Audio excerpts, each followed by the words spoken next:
আরে আরে ঝান্ডুলাল ভাই, এই বর্ষা পাগরে বুড়ি গাইটাকে কুয়াড়ে নেই যাଉଛୁ?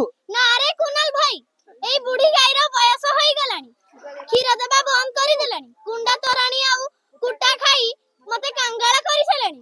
ଏହାକୁ ରଖି ଆଉ କିଛି ଲାଭ ନାହିଁ। ଆରେ ଆଶ୍ଚର୍ଯ୍ୟ କଥା, ଗାଈ ଠାରୁ ବର୍ଷ ବର୍ଷ ଧରି ଲାଭ ପାଇ ସାରିବା ପରେ ଗାଈ ମାନଙ୍କୁ ମୁସଲିମ ଭାଇ ମାନଙ୍କୁ ବିକ୍ରୟ କରି ଦେଉଛୁ? ଆଉ ନୁହେଁ ତ କଣ?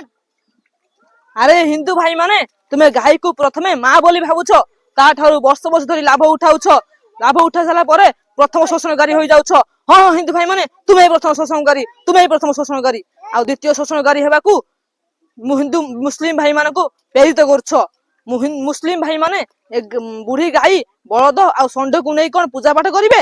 ତାକୁ ନେଇ ଗୋ କାରଖାନାରେ ହତ୍ୟା କରିବେ। ତାପରେ ଭାରତ ହେଇଯିବ ଦ୍ୱିତୀୟ ଗୋମାଂସ ରପ୍ତାନକାରୀ। ଭାଇ ମାନେ, ତୁମେ ଯଦି ଗୋମାତାକୁ ସୁରକ୍ଷା ଦେବା ପାଇଁ ଚାହୁଁଛ, ତାହେଲେ ଗାଈକୁ ବିକ୍ରୟଣ କରି ଶେଷ ନିଶ୍ୱାସ ଚାଲିବା ପର୍ଯ୍ୟନ୍ତ ରକ୍ଷଣାବେକ୍ଷଣ କର ଓ ଗାଁରେ ଏବଂ ପଞ୍ଚାୟତରେ ଜରିଆରେ ସରକାରୀ ଓ ବେସରକାରୀ ସଂଗଠନ କରି ଗୋଶାଳା ସ୍ଥାପନ କରି ଗୋମାତାଙ୍କର ସେବା କରିବା ଉଚିତ। ତମେ ମାନେ କରିବେ ତ? ଜୟ ଜଗନ୍ନାଥ। ଜୟ ଜଗନ୍ନାଥ।